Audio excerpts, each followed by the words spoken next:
प्रजापति ने दूसरे प्रश्न के उत्तर में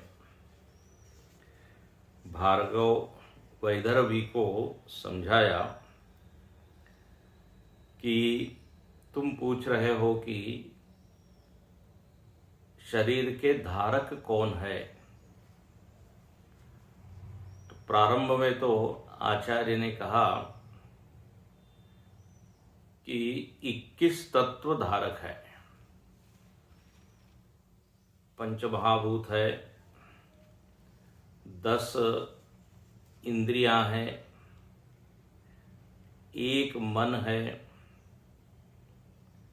और 5 प्राण है। तो ये मिला के 21 हो जाते हैं। पहले तो यही कहा और हम लोगों को भी यही लगता है कि इंद्रियों के कारण ही शरीर की धारणा है, लेकिन आगे श्रुति कहती है कि ये जितने धारक तत्व पहले बताएं ये गौण धारक है, इनकी अपनी भूमिका है, इनका अपना महत्व है, इनका अपना एक कार्य है। शरीर को चलाने में सबकी उपस्थिति आवश्यक है, लेकिन इनसे इतर जो इनका स्वामी है, जो अहमर्थ है, जो अहम है, जिसको हमने कहा था अभिमानी, इस पूरे संघात का अभिमानी अहम, मैं, जिसको आज हम मैं के रूप में जान रहे हैं, जिसकी जीव के रूप में संज्ञा होती है, जिसको शास्त्रों ने क्या कहा, जीव। तो बोले मुख्य धारकत्व इस जीव में है। जीव के बिना ये सारे धारक तत्व निरर्थक हो जाते हैं, बेकार हो जाते हैं, उनको कोई पूछता नहीं है और उनमें कोई कार्य करने की क्षमता भी नहीं रह जाती। तो जिसके होने से सब बड़े सुंदर लगते हैं, अच्छे लगते हैं, तेजस्वी लगते हैं, ऊर्जावान, शक्ति संपन्न लगते हैं, लेकिन जिसके न होने से सब चीजें कोलैप्स हो जाती है, उसको यहां श्रुति ने कहा वरिष्ठ प्राण। जो जीव है, जो देहाभिमानी है, वह मुख्य है। जीव के होने से ही शरीर की कीमत है, आंखों की कीमत है, कानों की कीमत है, बुद्धि की कीमत है। जीव के अभाव होने से तो केवल पंच तत्व का एक पुतला रह जाता है। हंस अकेला उड़ जाएगा रे, कबीर की वाणी में हंस कहते हो, हंस। जैसे पिंजरे में कोई पक्षी हो तो पिंजरे में आवाज आती रहती है, लेकिन पक्षी उड़ गया तो पिंजरा सूना हो गया। तो ऐसा यहां पर कहा कि यह मुख्य प्राण है और इसको अन्वय व्यतिरेक के द्वारा समझाया। इंद्रियों और प्राण के बीच में एक संवाद के रूप में प्रस्तुति की है। साधक को समझाया कि कौन है मुख्य। तो अन्वय व्यतिरेक, जिसके होने से सब कुछ है, जिसके न होने से सब कुछ निरर्थक है, इसको क्या कहते हैं, अन्वय व्यतिरेक। मिट्टी के होने से घट की सत्ता है, मिट्टी को हटा दिया जाए तो घट घट नहीं रहता। घट को धारण करने वाली कौन चीज है? मिट्टी। अब घट को यदि आपने टेबल पर रखा हुआ है, कोई पूछ सकता है कि ये घट कहाँ स्थित है, तो सामान्य उत्तर तो क्या होगा? टेबल पर स्थित है। टेबल मानो की अधिष्ठान है, आधार है। लेकिन ये बड़ा ही सामान्य उत्तर है। घट वास्तव में टेबल में स्थित नहीं है, मिट्टी में स्थित है। क्योंकि मिट्टी को हटा दिया जाए तो फिर टेबल पे घट रहेगा क्या? टेबल यदि अधिष्ठान है तो टेबल पे घट रहना चाहिए। टेबल पर घट तभी तक है जब तक घट में मिट्टी है। तो असली धारकत्व कौन हुआ? मृत्तिका। ऐसे ही यहां पर कहते हैं। उदाहरण यहां पर जो दिया है बड़ा रोचक उदाहरण है। रानी मक्खी का उदाहरण दिया। बोले वो जब तक उस छत्ते में बैठी रहती है तब तक सारी मधुमक्खियां बड़ी एक्टिव होती है, सक्रिय होती है। लेकिन वो उड़ जाने पर वो छत्ता खाली हो जाता है। उसको एकदम सूना हो जाता है। तो राजानम उत्क्रांतम सर्वा एव उत्क्रामन्ते तस्मिश्च प्रतिष्ठमाने सर्वा एव प्रातिष्ठन्ते एवं वांग मनः चक्षुश्रोत्रम च ते प्रीताः प्राणम स्तुन्वन्ति। चौथा मंत्र के अंतिम ये पंक्तियां हैं।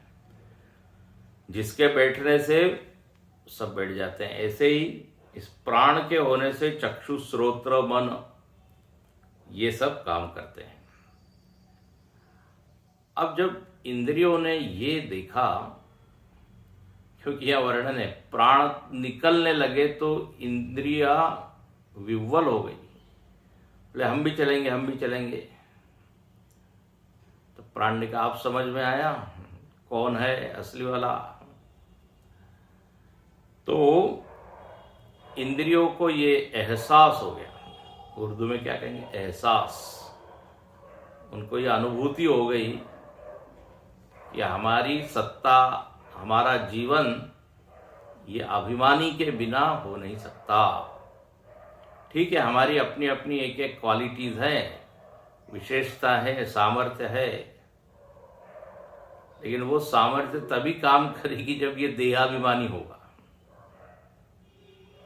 नहीं तो आंख केवल ऐसी खुली रहती है, उसमें कोई देखने की सामर्थ्य नहीं। मृत व्यक्ति को जब पूछते हैं अरे आप कुछ बोलिए, कुछ कहना चाहते हैं, जीभ तो है लेकिन अब वो हिलती नहीं।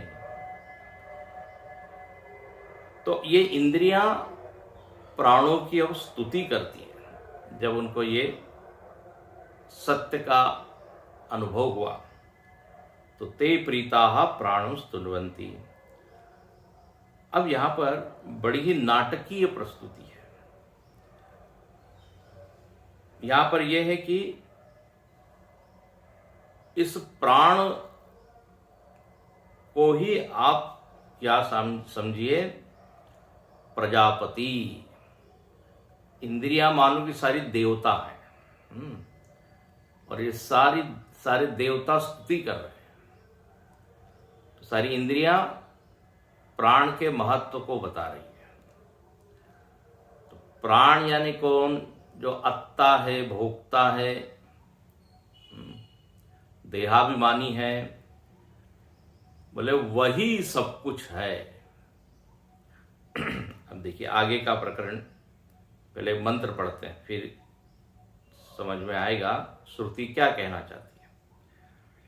एषोऽग्निस्तपति एष सूर्य एष पर्जन्यो मघवान् एष वायुः एष पृथ्वी रयिर्देवः सदसच्चामृतं च यत् एषोऽग्निस्तपत्येष सूर्य एष पर्जन्यः मघवानेश वायुरेश पृथ्वीरयिर्देवः सदसच्चामृतं च यत्।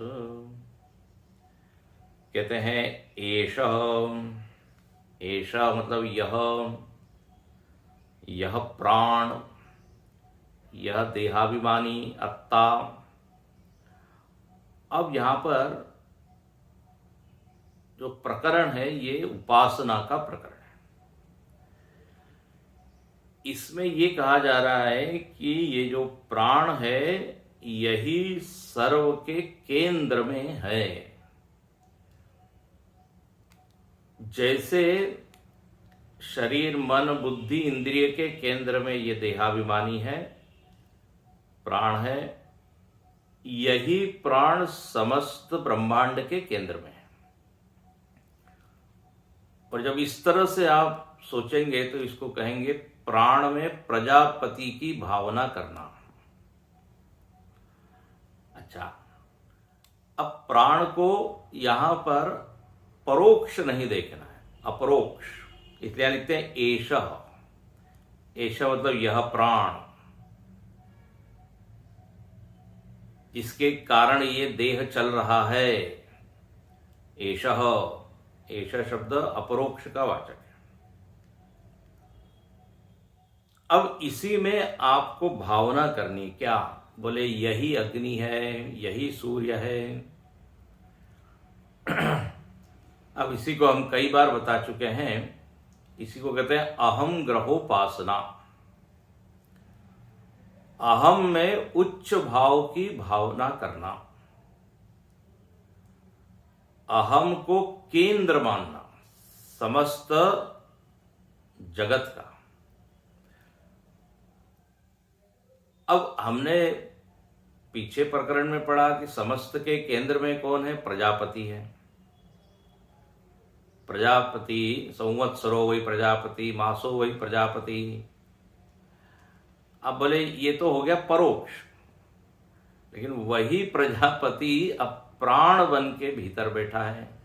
पहले प्रजापति को प्राण भी कहा है, रई और प्राण, तो वो थोड़ा सा परोक्ष लगता था कि हाँ एक प्रजापति है, वही सूर्य चंद्र बना है, फिर उसी में समस्त जगत स्थित है।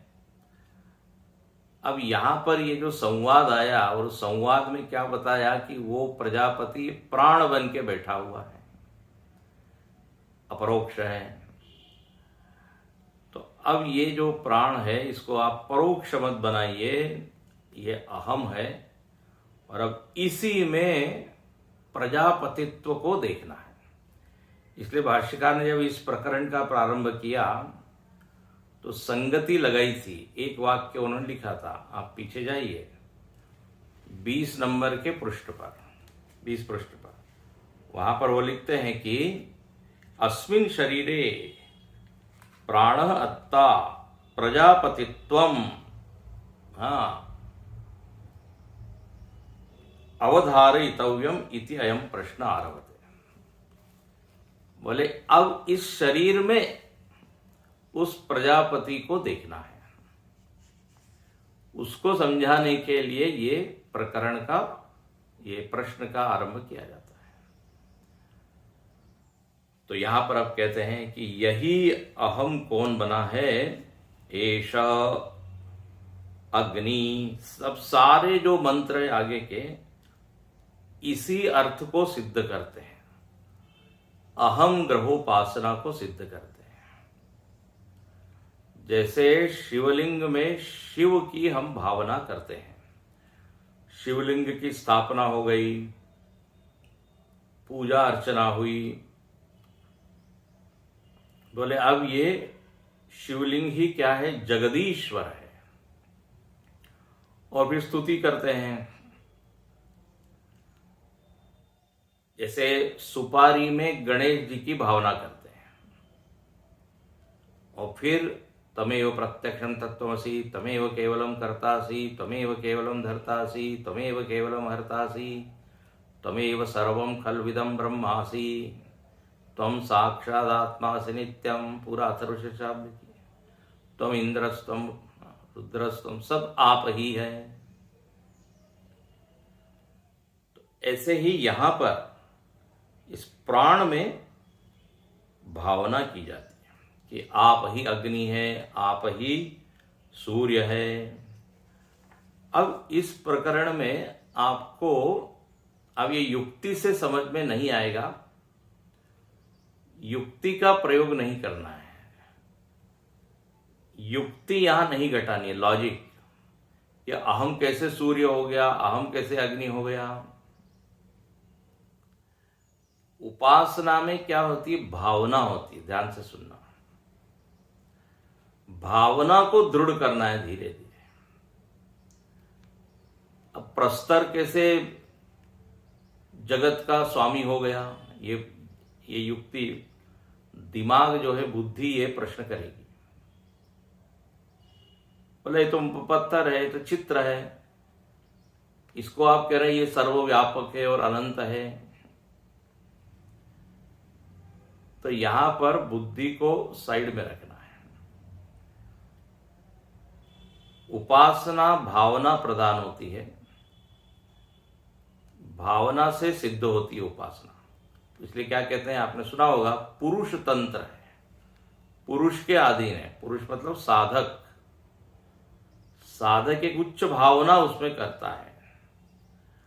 अब जैसे दो वाक्य हैं, आपको पहले कई बार ये बता चुके हैं, जैसे अग्नि उष्ण है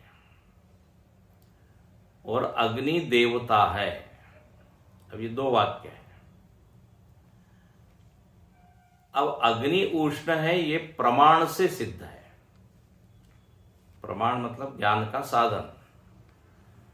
आपके पास स्पर्शेंद्रिय है, स्पर्शेंद्रिय रूपी प्रमाण के द्वारा अग्नि की उष्णता सिद्ध होती है, प्रमाण से सिद्ध है। और अग्नि में देव बुद्धि, अग्नि को देव मानना, ये भावना से सिद्ध है। उपासक ये भाव करता है कि ये जो अग्नि जल रही है, ये अग्नि केवल आग नहीं है, देवता है। तो अब जो उपासक नहीं होगा वो ये भावना नहीं कर सकता, उसको वहां नहीं वो देव दिखाई देंगे। तो अग्नि उष्ण है, ये इसको कहेंगे वस्तु तंत्र है, ये वस्तु के अधीन है। अग्नि को आप और कुछ नहीं समझ सकते। अग्नि ठंडी है ये नहीं समझ सकते। अग्नि को उष्ण समझना, ये अग्नि के अधीन है, उसको वस्तु तंत्र। वो वस्तु आपको बताएगी हम कैसे हैं। ज्ञान जो है वो वस्तु तंत्र होता है, जैसी वो वस्तु है वैसा ज्ञान। लेकिन जब पुरुष तंत्र की बात आती है तो आप जो समझना चाहे वो उसको आप समझ सकते हैं। इसलिए कहते हैं पुरुष तंत्र। तंत्र का अर्थ होता है शासन, आपके शासन में, आपके अधीन है। जैसे बोलते हैं ना लोकतंत्र, लोगों का शासन, राजतंत्र, राजा का शासन, स्वतंत्र, स्वयं का शासन, परतंत्र, दूसरे का शासन। ऐसे ही पुरुष तंत्र, हमारी भावना हो रही है। अब सूर्य को हम नारायण कह सकते हैं, पृथ्वी को देवी कह सकते हैं, गंगा को मैया कह सकते हैं, गंगा मैया, गाय को माता कह सकते हैं। तो यहां पर आगे का जो प्रकरण है इसमें यही बताया कि जो कुछ भी ब्रह्मांड में दिख रहा है वो सब प्रजापति ही है, वही प्राण है, वही भोक्ता है। इसमें युक्ति की बात नहीं है। देखो, एक होता है शासन और एक होता है शंसन। शास्त्र की दो ढंग से प्रवृत्तियां होती है। अब अग्नि उष्ण है, ये क्या हो गया? शंसन, जैसा है वैसा इतना। और अब अग्नि को देव मानिए, ये क्या हो गया? शासन। तो इसमें शास्त्र आपको प्रेरित कर रहा है कि आप उसको ऐसा समझे। इसमें क्या हो गया? विधि की प्रधानता हो गई। उपासना में क्या है? विधि की प्रधानता। आप ऐसा समझिए, मानिए, भावना कीजिए। लेकिन अग्नि उष्ण है, ये भावना है क्या? भावना नहीं है, ये सीधा सीधा ज्ञान है। तो यहां पर कहते हैं कि एषः, ये जो प्राण है, प्राण में अग्नि की भावना कीजिए। अग्नि को प्राण के रूप में आप देखिए कि यही प्राण अग्नि के रूप में प्रज्वलित है। अब ऐसा एक के बाद एक सृष्टि के जितने प्रमुख अंग है, प्रमुख घटक है, उन सब में यही भावना करने के लिए श्रुति हमको प्रेरित कर रही है। देखिए, एषः अग्नि, एषः प्राण अग्नि। अग्नि का अर्थ क्या है? अग्निस्तपति ज्वलती। अब यहां युक्ति मत लगाइए, ये प्राण तो कोई जल नहीं रहा है, प्राण कैसे अग्नि हो गया? नहीं, बोले जलते हुए अग्नि को समझिए, ये प्राण ने ही अग्नि का रूप लिया है। फिर एष सूर्य, तथैष सूर्य सन प्रकाशते। सूर्य होकर यही प्राण प्रकाश दे रहा है। सन, सन मतलब सूर्य सन, अग्नि सन, अग्नि होकर के, सूर्य होकर के यही प्राण चमक रहा है, सबको ऊर्जा दे रहा है। फिर कहते हैं तथैष पर्जन्यः मघवान एष। भाष्यकार कहते हैं वैसे ही एषः पर्जन्यः। देखो शब्द और एष एष आ रहा है। एष मतलब यही प्राण, यही अहम, जिसका हम अनुभव अप्रोक्ष रूप से कर रहे हैं, यही बादल बनकर बरस रहा है। सनवर्षति किंच भगवान इंद्र सन प्रजा पालयति। हाँ देखो, श्रुति ने क्या कहा है? एष पर्जन्य मघवान। ये मघवान मतलब होता है इंद्र। हाँ, मघवान इंद्र का नाम, इसलिए लिखते हैं मघवान इंद्र। इस शब्द को याद रखिए, जैसे भगवान वैसे ही मघवान। तो ये क्या करता है? हम सब लोग कहते हैं इंद्रदेव प्रसन्न है, इंद्रदेव नाराज है। गोवर्धन लीला में आप देखिए, इंद्रदेव नाराज हो गए तो इतनी बारिश की, इतनी बारिश की, प्रलयकालीन मेघों को आमंत्रित कर दिया इंद्र ने, और 7 दिन बारिश हो रही है। लेकिन जब इंद्र की जो टैंक है वो पूरा खाली हो गया, देखा उसने सब कुछ ठीक ठाक ही चल रहा है, तब कृष्ण के चरणों में वो गिर पड़ा। तो इंद्र का शब्द सुनते ही, इंद्र शब्द सुनते ही क्या याद आता है? बोले जो बारिश करता है। तो बोले ये प्राण ही इंद्र बन के, भगवान इंद्र सन प्रजा पालयति, बारिश करता है। बारिश से क्या होता है? पालन होता है। और इतना ही नहीं, ये इंद्र क्या करता है?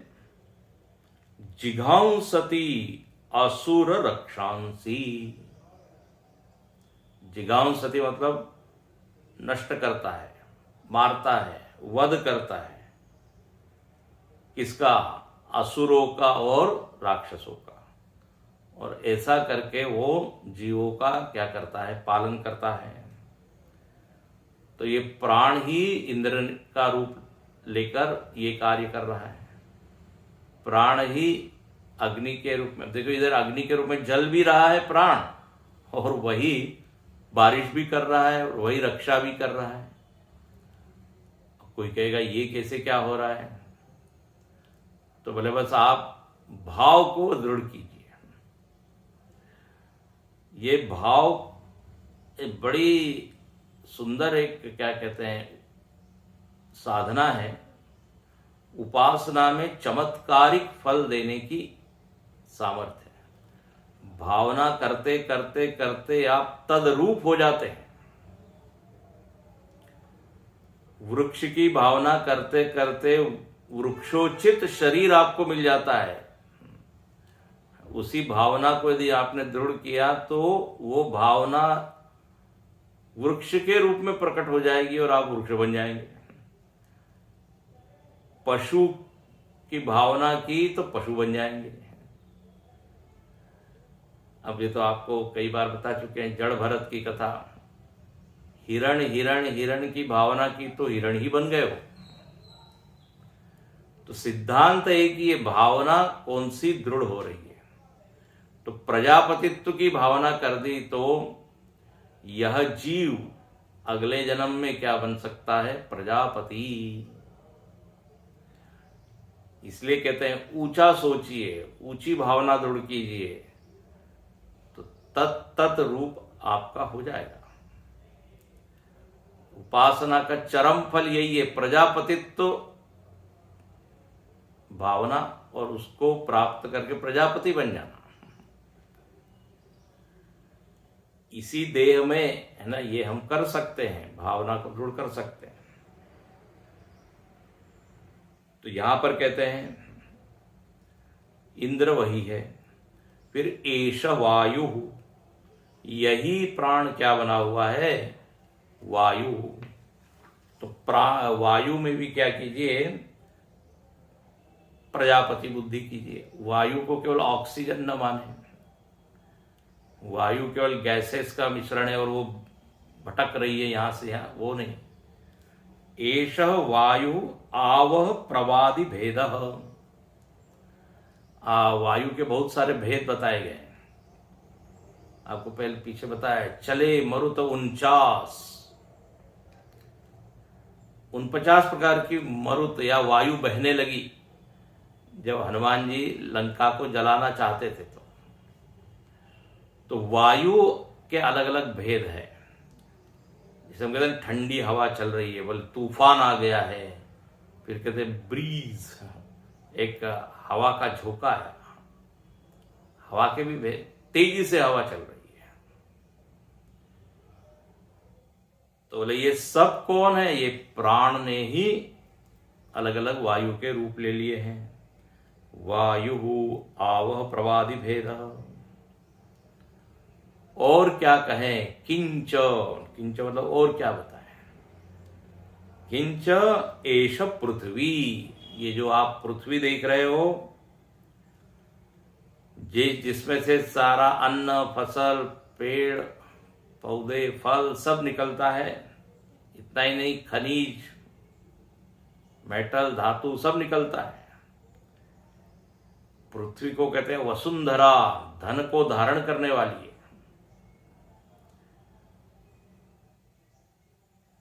मेरे देश की धरती सोना उगले, तो बोले ये पृथ्वी भी कौन है, यही सूर्य, यही प्रजापति है, यही प्राण है।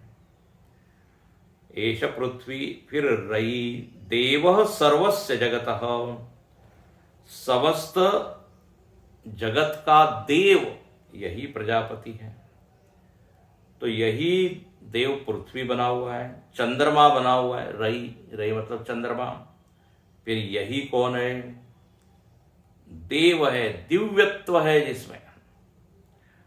और जगतः, सर्वस्य जगतः सन मूर्तम असत, मूर्तम असद अमूर्तम च अमृतम च। श्रुति ने क्या कहा, श्रुति का शब्द है सद सच चामृतम चयत। बोले सत और असत दोनों कौन है, यही प्राण है। अब सत का अर्थ क्या किया है? तो कहते हैं सत का अर्थ क्या है? मूर्त। सत मतलब क्या होता है? है ये भाव। अस्थि के अर्थ में आता है सत। और मूर्त मतलब क्या? जो दृष्ट है, जो दिख रहा है। तो देखिए, सर्वसाधारण व्यक्ति को जो मूर्त चीजें होती है, स्थूल चीजें होती है, उसकी सत्ता स्वीकार करने में ज्यादा कठिनाई नहीं होती है। पहाड़ है, नदी है, पेड़ है, तो ये सब पदार्थ क्या है? मूर्त है। तो मूर्त को सत कहने में कोई दिक्कत नहीं है। हाँ, बोले दिख रहा है। तो इसलिए मूर्त को कह दिया सत। अच्छा, और असत का अर्थ क्या किया? अमूर्तम। अब असत का प्राय सामान्य व्यक्ति क्या अर्थ लेता है? असत मतलब नहीं है ना, जिसकी सत्ता नहीं है उसको हम क्या बोलते हैं? असत। तो यहां अमूर्त को असत बोल दिया। श्रुति में शब्द आया है सद असत। भाष्यकार अर्थ करते हैं मूर्त अमूर्त। तो असत मतलब अमूर्त। तो ऐसा अर्थ क्यों किया? इसका कारण यह है कि सामान्य व्यक्ति जो चीजें अमूर्त होती है ना, जो स्थूल नहीं है, इंद्रिय ग्राह्य नहीं है, उसकी सत्ता स्वीकार करने में उसको कठिनाई होती है। वो कहता है नहीं है, कैसे, हमको दिख नहीं रहा है। मन है, प्राण है, इंद्रियां हैं, वासनाएं हैं, संस्कार हैं, बोलिए है। अब वास्तव में ये सब कैसी है? सूक्ष्म होने के कारण उनकी सत्ता, जैसे पर्वत की सत्ता दिख रही है, वैसी नहीं दिखती। और इसलिए वो है ये मानना कठिन हो जाता है। इसलिए असत का अर्थ कर दिया अमूर्त। सद सच्चाहम अर्जुन, गीता में भी आता है सद असत। एक चतुश्लोकी भागवत में भी आता है अहम एवा अग्रे, हाँ, सद असत यत् परम अहम एवा समेवाग्रे। बोले मैं ही था, वहां सत असत नहीं था, मतलब स्थूल सूक्ष्म नहीं था। तो सत मतलब है, तो स्थूल पदार्थों को हम मान लेते हैं, इसलिए सत बोल देते हैं।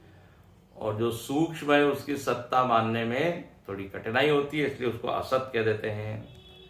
तो यहां पर कहते हैं स्थूल और सूक्ष्म, सत और असत, मूर्त और अमूर्त, बोले जो कुछ भी है, हे प्राण आप ही है। यद देवानां स्थिति कारणम किम बहुना, और क्या कहें, ये जगत की स्थिति का कारण, देवताओं की स्थिति का कारण आप ही है।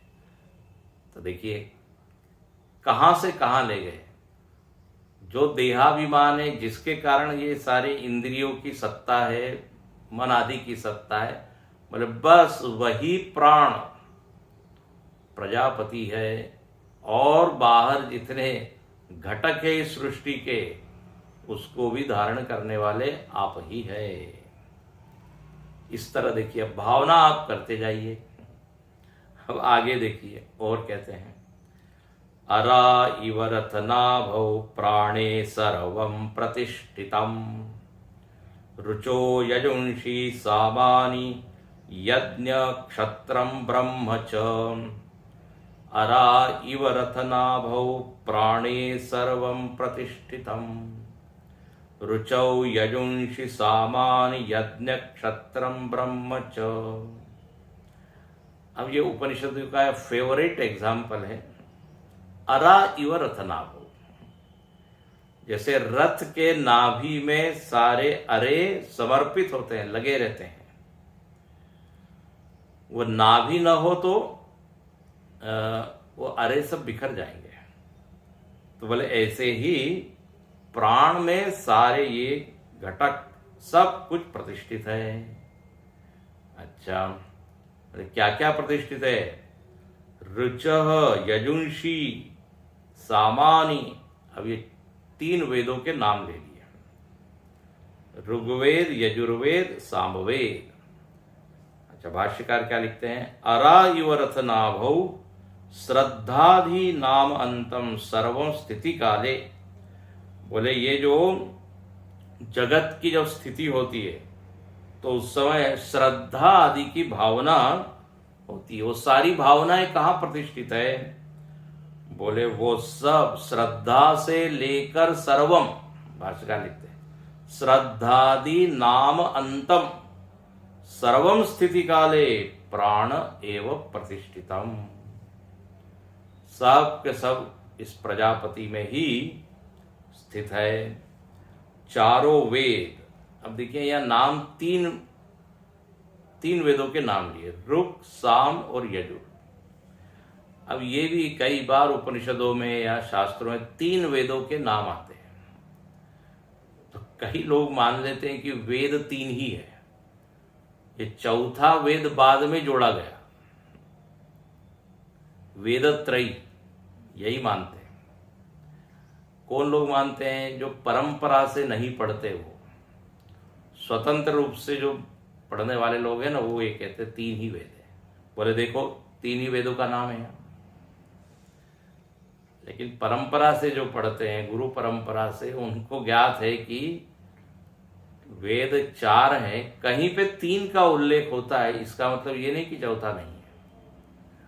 अब मजेदार बात है, ये प्रश्नोपनिषद अथर्ववेद का ही उपनिषद है और अथर्ववेद का ही नाम यहाँ नहीं है। ऋच मतलब ऋग्वेद, यजुंशी मतलब यजुर्वेद, सामानी मतलब सामवेद। तो इनके ये तीनों वेद उस प्राण में ही स्थित है। इतना लिखते भाष्यकार, तथा ऋचः, तथर्चो, संधि के कारण हो गया तथर्चो, तथा ऋचः, यजुंशी सामानी त्रिविधा मंत्राः, ऋक् मंत्र, यजुर मंत्र, साम मंत्र, सबके केंद्र में कौन है? ये प्रजापति ही है।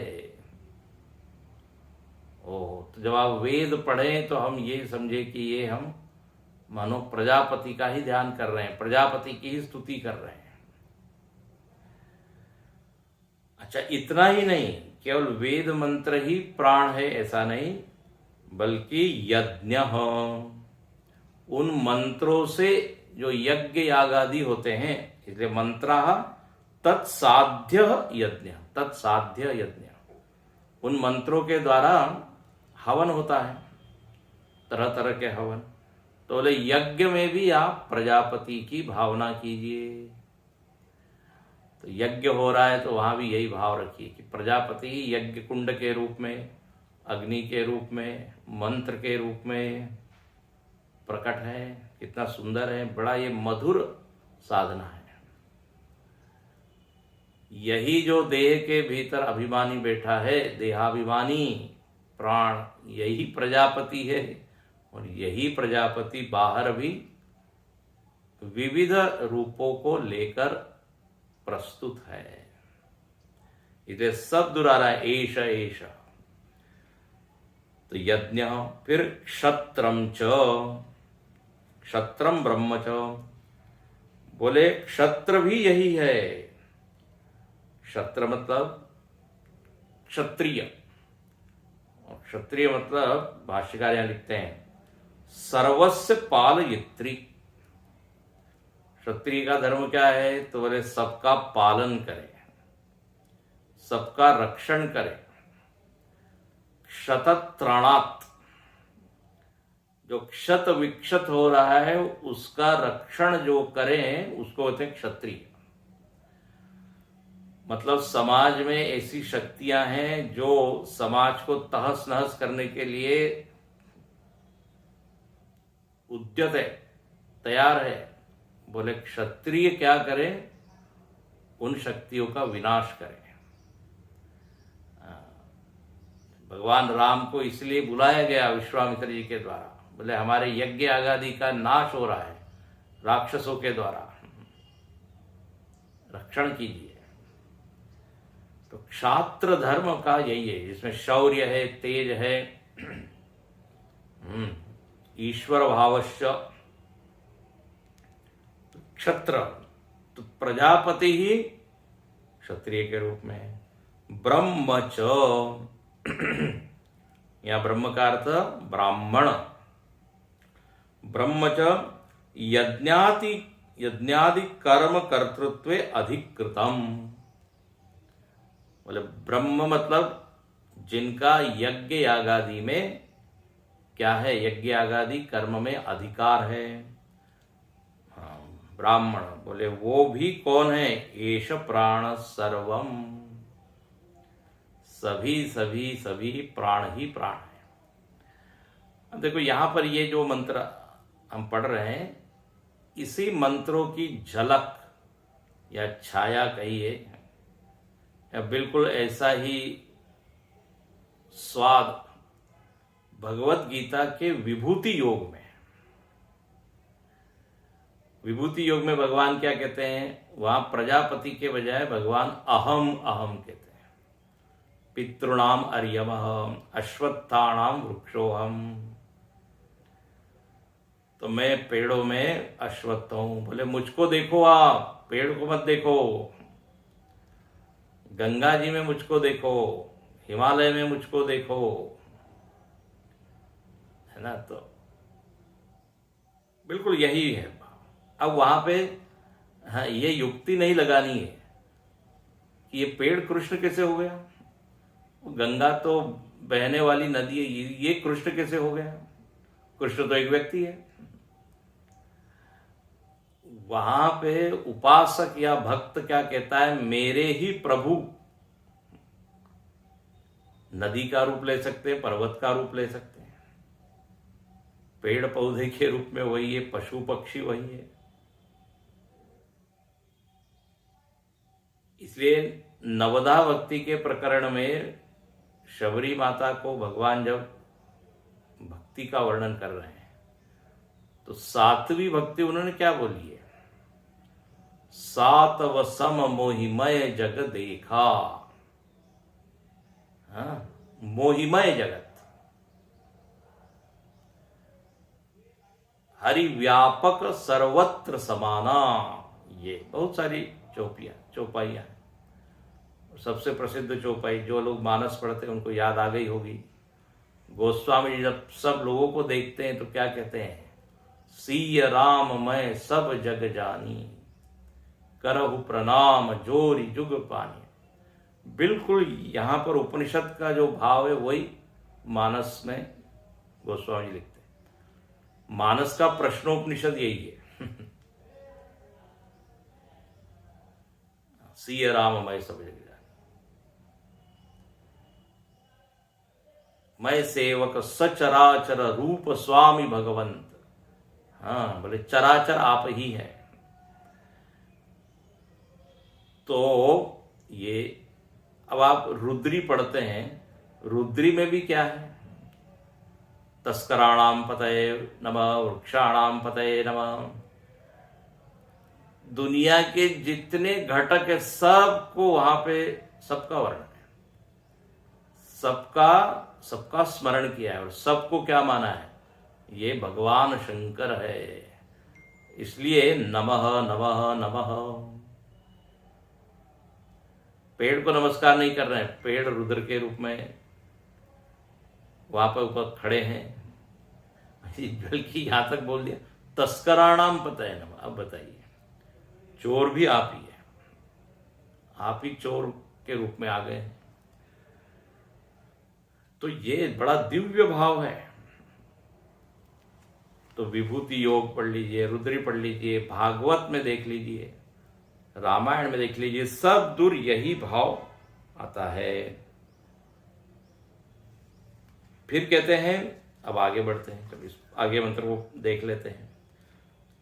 प्रजापतिश्चरसि गर्भे त्वमेव प्रतिजायसे तुभ्यं प्राण प्रजास्तिमां बलिं हरन्ति यः प्राणै प्रतितिष्ठसि प्रजापतिश्चरसि गर्भे त्वमेव प्रतिजायसे तुभ्यं प्राण प्रजास्तिमां बलिं हरन्ति यः प्राणैः प्रतितिष्ठसि।